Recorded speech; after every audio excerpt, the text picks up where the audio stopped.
Hey guys, I'm here today to talk to you about one of the most commonly experienced emotions, but least talked about experiences following a traumatic relationship, situation, or event, and that is the experience of shame. Now, I'm going to start off by saying that there are two responses that we have, which are our fight and our flight responses, which are the more reactive experiences that we have. They're on the higher energetically charged emotions, and therefore we may be more aware of them as they're happening, or other people may be more aware of them. The response that isn't talked about enough is what we call the freeze response. Now, the best way for me to share with you what the freeze response is by telling you a story. So if I am hiking in the woods and I'm having a good time, I'm in my, good space in my body and my mind, I feel connected, and I'm really having a safe moment. And all of a sudden I see a bear. I'm going to have a response where my body and my mind are going to say, okay, what do I do right now? What's going to happen? And I might think, okay, maybe I run or maybe I fight back. And then I quickly realize in that moment that doing either of those things will probably lead to more harm.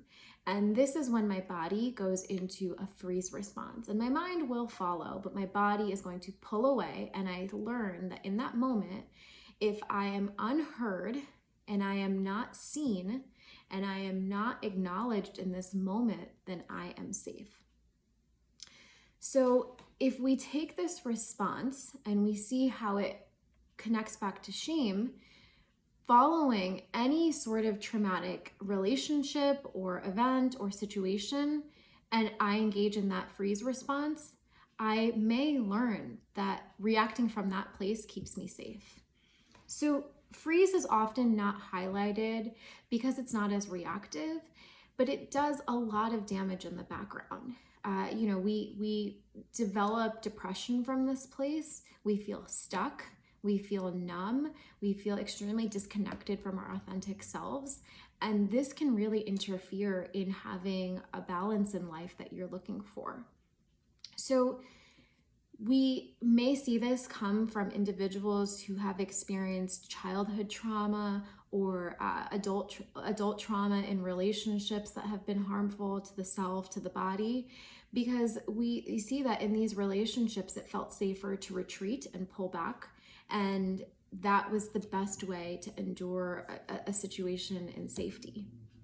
And this place, we develop our self-criticism.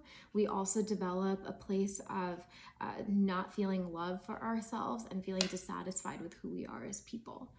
So how do we treat the shame response, and how do we work on, feeling better within ourselves?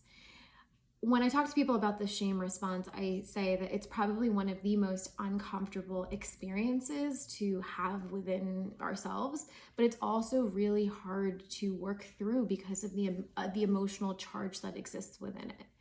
So the best way to work on shame is to feel safe in your environment, in your relationships, and that will eventually lead to feeling safe within yourself.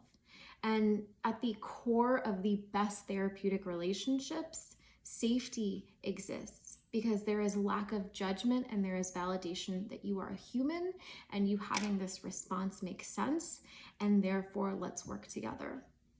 I really, I understand shame as an emotion that needs to be unpacked in that level of safety. And when we talk about things, we don't feel alone, and therefore we feel connected and we feel the motivation to get better and to change.